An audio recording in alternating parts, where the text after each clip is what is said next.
भगवान गुरुवर विशुद्ध सागर जी महाराज की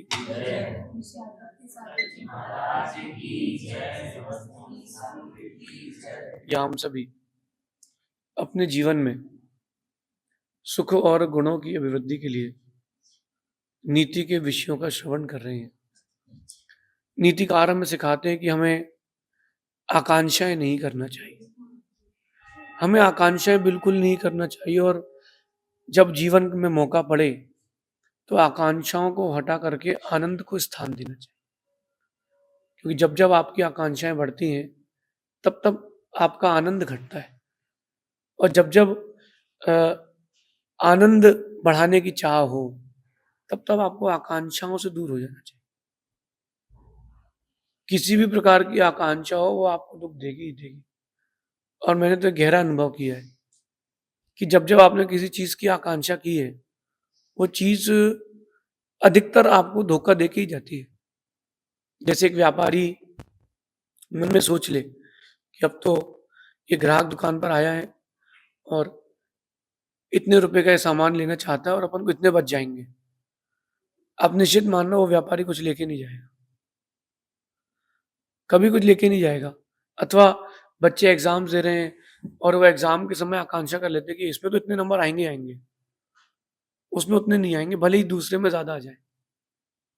प्रकृति का नियम है, आप आकांक्षा करोगे ना तो कम मिलेगा, तो आप आकांक्षाएं ना करें। आपका कर्तव्य है कि आप अपने आनंद की खोज करें।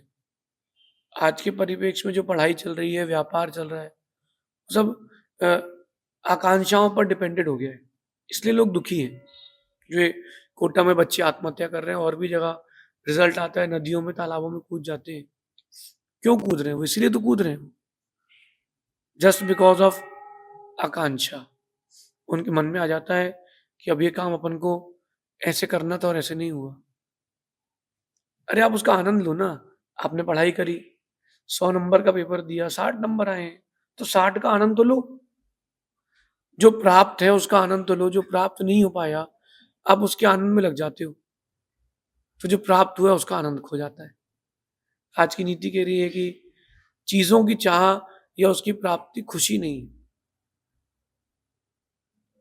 ये तो खुद के साथ धोखेबाजी है।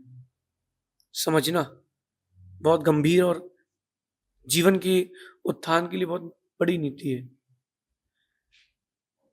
चीजों की चाह या उसकी प्राप्ति खुशी नहीं है। आज के समय परिप्रेक्ष्य में ये हो गया कि अगर किसी को अच्छा बंगला चाहिए है और अच्छा बंगला मिल जाए तो वो खुश, अच्छी नौकरी चाहिए और वो मिल जाए तो व्यक्ति खुश, शादी करना है, अच्छा लड़का लड़की मिल गए तो वो खुश। तो मतलब चीजों की प्राप्ति हो रही है आपको, आप उसको खुशी मान रहे हो। अथवा आपके अंदर किसी चीज की चाह है, आप उसको उसके पीछे भाग रहे हो और वो मिल जाए तो खुश। ये खुशी नहीं है तो खुद के प्रति धोखेबाजी है, ये तो झूठी खुशी है। क्योंकि कुछ दिन बाद जो चीज मिली है वो जाएगी, फिर तुम रोगे भी, फिर तुम दुखी भी होते दिखोगे। तो किसी भी चीज या व्यक्ति की इच्छा करना या उसकी प्राप्ति करना ये सच्ची खुशी नहीं है। सच्ची खुशी तो कुछ और ही है। अगर आपको सोचने पर कोई चीज मिल रही है और आप उसको प्राप्त करने के बाद खुश हो रहे हो तो अभी आप धोखे में हो भाई, अभी आप धोखे में ही हो। क्योंकि वो चीज आपको खुशी नहीं दे रही, आपको एक सेटिस्फेक्शन मात्र मिल रहा है कि हमने जो सोचा वो हमें मिल गया है। और इसके पीछे एक सेकंड फेज आता है, सेकंड फेज आता है कि ये चीज उसको नहीं मिल पाई है, ये जो चीज है सामने वाले को नहीं मिल पाई, मुझे ही मिली है। तो जो दूसरे का दुख है उसको भी देख कर कई बार लोग खुश हो जाते हैं। तो वास्तविकता में सच्ची खुशी नहीं है, ये तो धोखेबाजी है। तो क्यों ना अपन इस धोखेबाजी से बचें। अच्छा, ये धोखेबाजी अपन खुद के साथ कर रहे हैं। किसी भी चीज की प्राप्ति हो जाना ये खुशी और आनंद का पल नहीं है। जैसे कोई व्यापारी है, उसको बड़ा ऑर्डर मिल जाए और बड़ा ऑर्डर मिलने के बाद वो ऑर्डर पूरा हो जाए, पैसे भी आ जाए, कमा भी ले वो बहुत खुश रहता है कि मैंने आज इतना पैसा कमा लिया। यद्यपि उसने नीति से ही कमाया है, ईमानदारी से कमाया है, फिर भी वो सच्ची खुशी नहीं है। फिर सच्ची खुशी क्या है? जो कुछ तुम्हारे पास है उसका आनंद लेना, ये सच्ची खुशी है। चीजों को ढूंढ ढूंढ के लाना और फिर उसमें खुशी ढूंढना ही खुशी नहीं है। जो तुम्हारे पास है, या जो तुमको प्राप्त हो रहा है उसके प्रति अगर तुम खुश हो, उसको प्राप्त करने के बाद अगर तुम्हारे चेहरे में खुशी है तो सच्ची खुशी है, वरना तो झूठ की दुनिया चल रही है। आज का परिवेश ऐसा चल रहा है कि हर व्यक्ति एक अपना झूठ का चेहरा बना करके जी रहा है। शेयर्स मार्केट में भी बड़ी-बड़ी कंपनियां लिस्टेड होती हैं, 4-5 साल 10 साल चलती, फिर एकदम से बैंकक्रप्ट होती है, खत्म का। उनको लग रहा है कि इतने शेयर्स हमारे बिक गए तो वो खुश, क्योंकि प्राप्ति हो गई ना चीजों की, जो सोचा उनकी प्राप्ति हो गई। समझें और संभलें, आकांक्षाएं खुशी नहीं है। जो आपके पास है, जो आपको मिल चुका है, अथवा जो चीज चलकर आपके पास आ रही है, उसमें सेटिस्फाइड रहें, उसका आनंद लें, बस वही खुशी है। अच्छा, आप लोग सोचिए कि आप किसकी खुशी के लिए जी रहे हैं। शायद ही कोई करोड़ों में एक दो हो, वो भी साधु ही निकलेंगे। और उन साधु में भी कोई बहुत कम ही लोग निकल पाएंगे जो खुद के लिए खुश होंगे। आप ये सोचें, सर्च करें कि आप आप स्वयं अपनी खुशी के लिए क्या कर रहे हैं। आपने अपनी खुशी के लिए आज तक किया क्या है? 20 साल 18 साल की उम्र में पढ़ाई के 15 साल की उम्र में पढ़ाई के बर्डन को ले लिया, 22 साल तक 23 साल तक 24 साल तक पढ़ाई कर ली, फिर शादी करी तो कमाया किसके लिए? पत्नी के लिए, बच्चों के लिए, माता पिता के लिए। और जब बड़े होते गए तो बच्चों की खुशी के लिए घर बना लिया, और बड़े होते गए तो अपने नाती पोतों की खुशी के लिए कर लिया, दोस्तों की खुशी के लिए कर लिया। आपने अपनी खुशी के लिए क्या किया है? जितना आपने अपनी खुशी के लिए किया है, बस उतना ही आपके पास है, और कुछ भी आपके पास नहीं बचेगा। बाकी तो सब धोखा है। सच यही है। आज सोचिएगा कि मैंने अपने लिए कितना जीवन जिया है।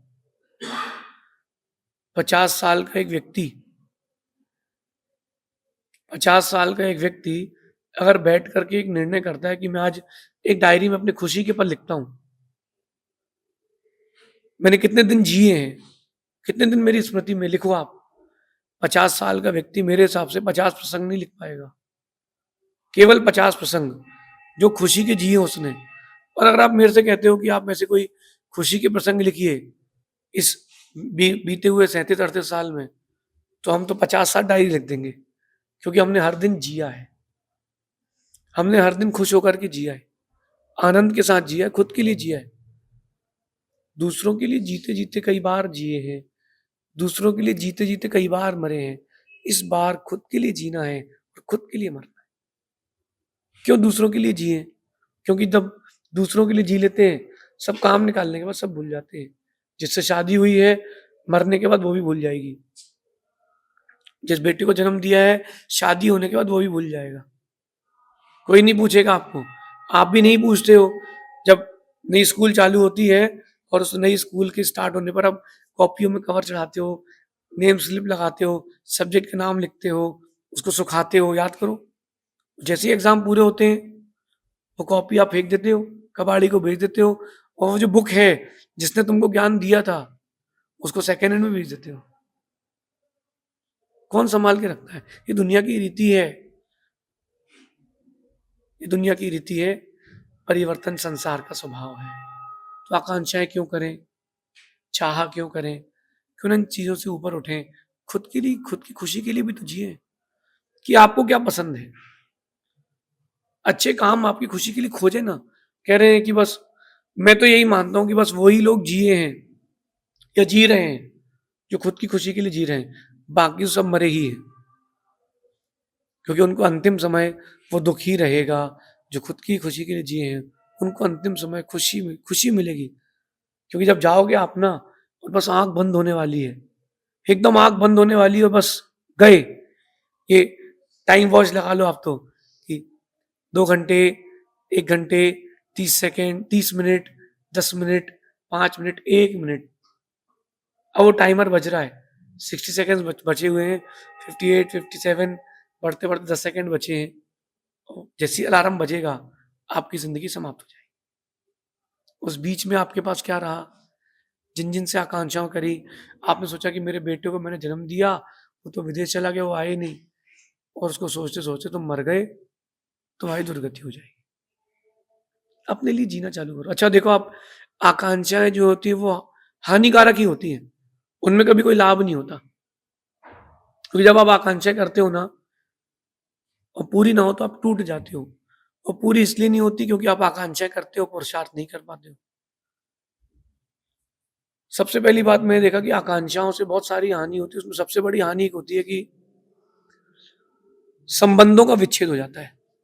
सबसे फर्स्ट स्टेप जो है, जब भी अपन आकांक्षाएं करते हैं, सबसे पहले जो संबंध परस्पर में बनते हैं उनका विच्छेद हो जाता है। और वो कैसे हो जाता है? हो हमने तो इसके लिए इतना किया, हमने उसके लिए इतना किया, और ये व्यक्ति तो हमको पूछ ही नहीं रहा। अब तो उसने पूछना ही बंद कर दिया है। अरे आप आकांक्षा मत करो ना, संबंध टूटेंगे ही नहीं। मालिक को नौकर से उम्मीदें, नौकर को मालिक से उम्मीदें, माता पिता बच्चों से रख रहे हैं, बच्चे माता पिता से रख रहे हैं। कोई किसी से उम्मीदें करो ही मत। आप लोग परस्पर में किसी से कोई उम्मीदें करो ही मत। जीवन जियो तो संबंध का विच्छेद नहीं होगा।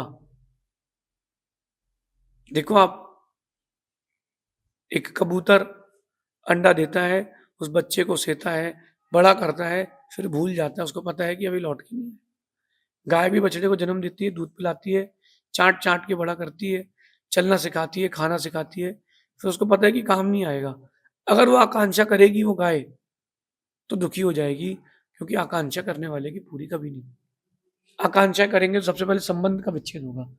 परस्पर में आपके संबंध का विच्छेद हो जाएगा। क्यों? क्योंकि परस्पर में आप संबंध करोगे कि अरे भाई वो तो यार ऐसा हो गया और वैसा हो गया। नहीं, संबंधों का विच्छेद नहीं करना हो, आकांक्षा नहीं कर। दूसरी बात कह रहे हैं कि अगर आप आकांक्षाएं करोगे तो विवाद होगा, विवाद बढ़ेगा। मैं तो तुम्हारे लिए इतने किया, तुमने मेरे लिए क्या किया है? लोग एक दूसरे को गिनाते ना। आप लोगों को भी बहुत सारे लोगों ने गिनाया होगा। कभी गिनाया आपको लोगों ने कि हमने तुम्हारे लिए इतना किया है, तुमने क्या किया हमारे लिए? जब तुम छोटे थे तुम्हारे लिए हमने ये किया। दोस्त एक दूसरे को गिनाते हैं कि हमने तुम्हारे लिए ये किया और वो किया।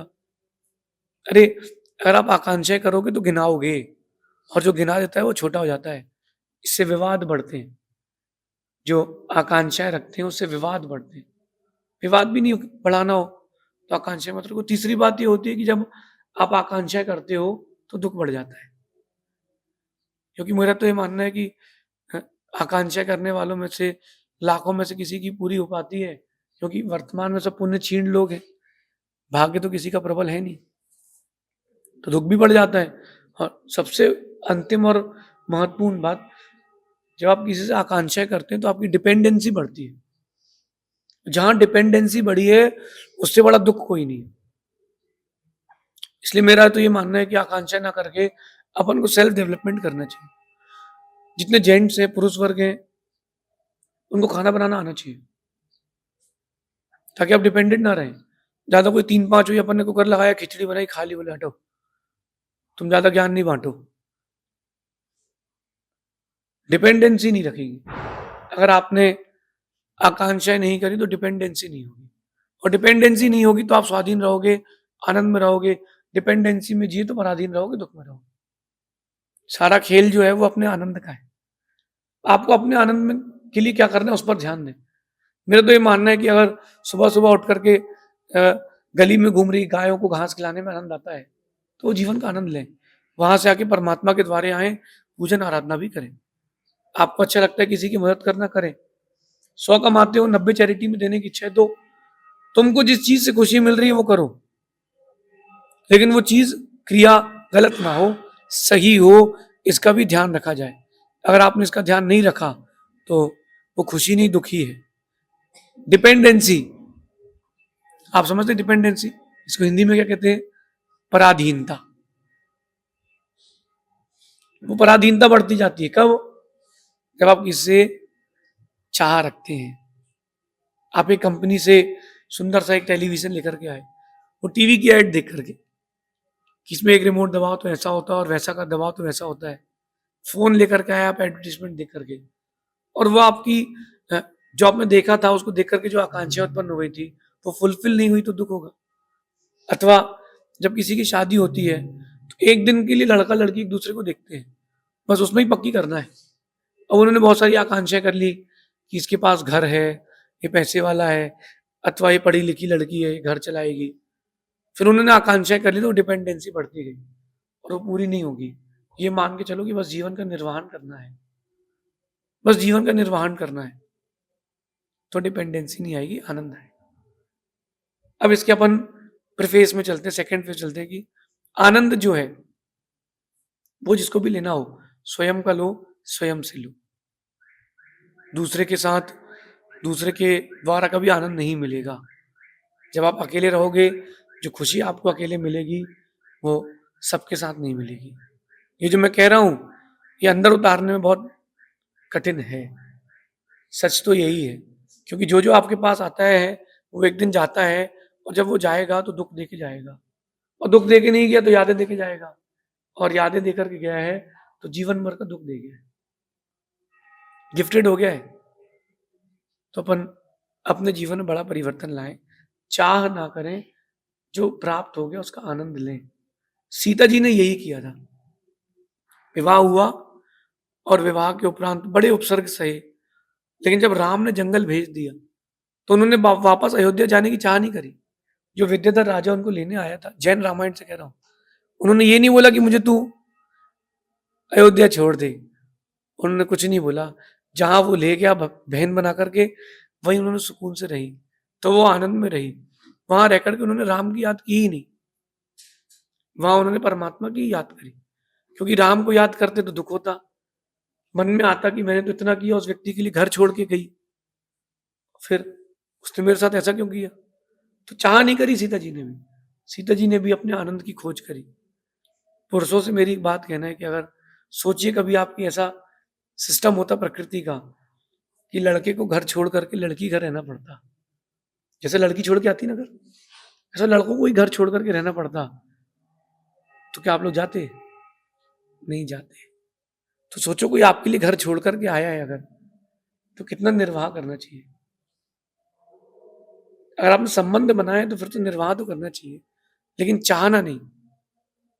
इच्छाएं मत रखना, चाह मत रखना, बस आप अपने आनंद के लिए जीना।